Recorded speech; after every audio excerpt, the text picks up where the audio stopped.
देवर्षि नारद के मन में यह अहंकार पैदा हो गया कि वे भगवान विष्णु के सबसे बड़े भक्त हैं। वे सोचने लगे, मैं रात दिन भगवान विष्णु का गुणगान करता हूँ, फिर इन संसार में मुझसे बड़ा भक्त और कौन हो सकता है। किंतु पता नहीं श्री हरि मुझे ऐसा क्यों समझते ही नहीं है। यह विचार कर नारद भगवान विष्णु के पास क्षीर सागर में पहुंचे और उन्हें प्रणाम किया। विष्णु जी बोले, आओ नारद, कैसे हो, कैसे आना हुआ। नारद बोले, भगवान मैं आपसे एक बात पूछने आया हूँ। भगवान विष्णु बोले, मैं तुम्हारे मन की बात जानता हूँ नारद, फिर भी तुम्हें मुंह से सुनना चाहता हूँ। नारद ने कहा, हे देव, मैं जीवन भर आपका गुणगान करता हूँ, पल पल हर क्षण मुझे बस आपका ध्यान रहता है। आप मुझसे यह बताइए कि क्या मुझसे भी आपका बड़ा कोई भक्त है इस संसार में। भगवान विष्णु समझ तो पहले ही गए थे कि नारद को अपनी भक्ति पर अभिमान पैदा हो गया है, किंतु अपने मन की बात छुपाकर वे बोले, नारद, इस प्रश्न के लिए तो तुम्हें मेरे साथ मृत्युलोक चलना पड़ेगा। नारद बोले, ठीक है भगवान, मैं मृत्युलोक चलने के लिए तैयार हूँ। भगवान विष्णु नारद को लेकर मृत्युलोक चल पड़े। धरती पर पहुंचकर दोनों ने किसी का भेष धारण कर लिया और एक गांव के किनारे एक झोपड़ी की ओर चल पड़े। विष्णु बोले, नारद, मेरा एक बहुत बड़ा भक्त इस कुटिया में रहता है। आश्चर्य है, क्या मुझसे बढ़कर भी किसी की भक्ति हो सकती है। नारद के मुख से निकला, क्या वह भी मेरी तरह आपका ध्यान लगाए रहता है। आओ स्वयं जान लो, विष्णु ने कहा और उस कुटिया की ओर बढ़ गए। किसान उस समय कुटिया के बाहर अपनी गाय को बांध रहा था। उसके मुख से हरि हरि गोविंद का स्वर निकल रहा था। किसान भेषधारी विष्णु ने उसके निकट जाकर नारायण नारायण कहा तो किसान ने विनती स्वर में पूछा, आप कहाँ से आए हैं। भद्र, मेरे लिए कोई सेवा हो तो निसंकोच बताइए। किसान वेशधारी भगवान विष्णु ने कहा, हम नगर जा रहे हैं, पर अंधेरा घिरने लगा है, वन में जंगली पशुओं का डर है, इसलिए रात भर आश्रय चाहते हैं। किसान ने प्रसन्न भाव से कहा, मेरी कुटिया में आपका स्वागत है। भद्र और जो रखा सुखा घर में है आपके लिए हाजिर है। भगवान ने मुझे आप लोगों की सेवा करने का अवसर दिया, बड़ी कृपा हुई उनकी। बाहर दलान ने एक खटिया पर दोनों को बिठाकर किसान अंदर गया और अपनी पत्नी से कहा, देवी, दो अतिथि आए हैं।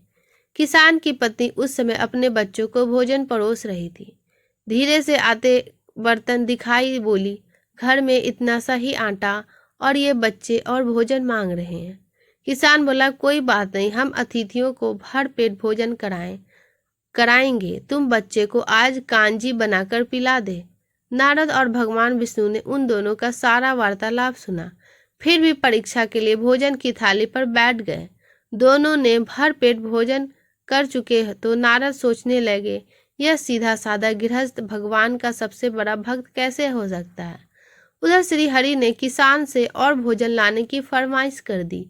बोले, मेरा पेट अभी नहीं भरा है, क्या और भोजन मिलेगा। किसान रसोई घर में गया और जाकर पत्नी से पूछा, कुछ और भोजन बचा है क्या। पत्नी बोली, बच्चे के लिए कांजी बनाई है, बस यही शेष है।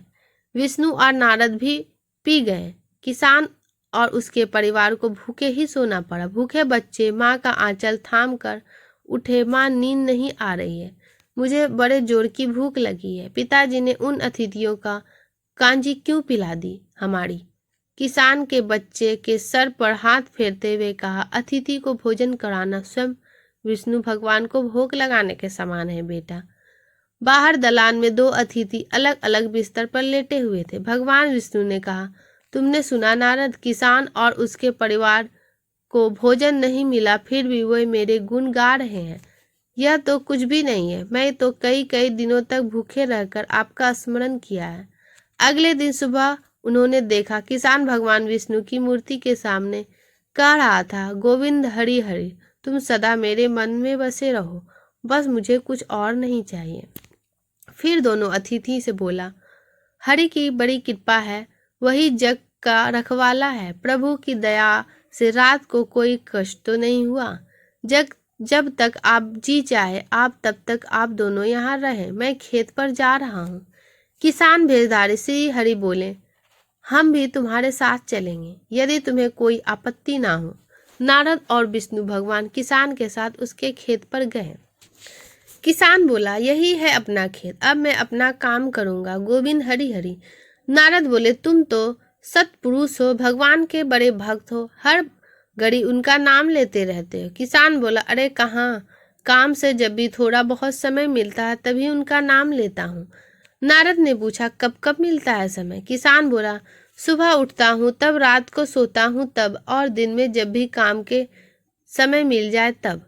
ओह, समझा, नारद के मुख से निकला। दोनों जब किसान से विदा लेकर चले तो नारद ने व्यंग्यात्मक स्वर में कहा, आपने सुना, भगवान सुबह शाम 2 बार ही आपका स्मरण करता है, जबकि मैं हर समय ध्यान करता हूँ, फिर भी आप उसे महान भक्त बताते हैं।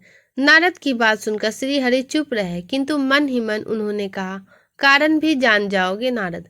विष्णु ने एक कलश को तेल से लबालब भरकर नारद को दे दिया और बोले, नारद इसे अपने सिर पर रखकर बिना हाथ लगाए सामने वाली पहाड़ी तक ले चलो। ध्यान रहे इस कलश में रखे तेल की एक बूंद जमीन पर ना गिर पाए। नारद बोले, यह कार्य सहज तो नहीं। यह कहकर नारद ने सिर पर कलश रखा और पहाड़ी की ओर चल पड़े। नारद पहाड़ी तक गए और लौट आए। विष्णु बोले, लौट आए नारद, ठीक है, अब यह बताओ कि इतनी दूरी जाने और आने में तुम्हें कितना बार मेरा नाम लिया? नारद बोले, एक बार भी नहीं भगवान। करता भी कैसे? मेरा सारा ध्यान तो तेल और कलश की तरफ लगा हुआ था।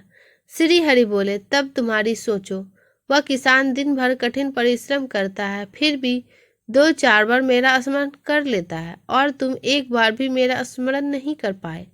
विष्णु की बात सुनकर नारद के अंतःचक्षु खुल गए और वह श्री हरि के चरणों में गिरकर बोले, मान गया प्रभु, जो संसार के झंझटों में रहकर भी आपका स्मरण करते हैं वे सबसे बड़ा भक्त है। दोस्तों, अगर आपको हमारी वीडियो थोड़ी सी भी पसंद आए तो प्लीज़ वीडियो को लाइक एंड चैनल को सब्सक्राइब करें और कमेंट बॉक्स में जय श्री हरि अवश्य लिखें।